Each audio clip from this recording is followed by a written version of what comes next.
ఓం సుబ్రహ్మణ్య దేవాయ నమః. ఒక అబ్బాయి ప్రతి మంగళవారం సుబ్రహ్మణ్య స్వామి గుడి ముందు నిలబడి ఒకటే కోరిక అడుగుతాడు. స్వామి, నాకు లైఫ్లో సెటిల్ కావాలి. స్వామి నవ్వుతూ చూస్తాడు, కానీ ఏమీ జరగదు. ఒకరోజు కోపంగా అంటాడు, స్వామి, నువ్వు దేవుడివా లేక డిలే డిపార్ట్మెంటా? అంతే. ఆ రోజు రాత్రి కలలో సుబ్రహ్మణ్య స్వామి ప్రత్యక్షం. స్వామి, రా, నిన్ను సెటిల్ చేస్తా, కానీ ఒక షరతు.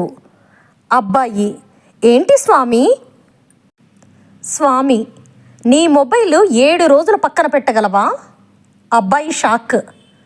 స్వామి, అది కష్టమే. అప్పుడే స్వామి పంచ్.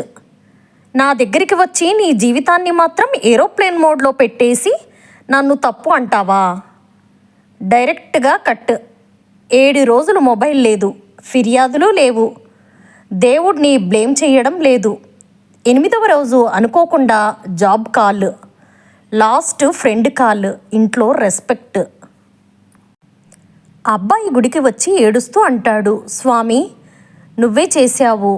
సుబ్రహ్మణ్య స్వామి నవ్వుతూ చివరి డైలాగ్, నేను మిరాకిల్స్ ఇవ్వను, నువ్వు రెడీ అయ్యే వరకు వెయిట్ చేస్తా.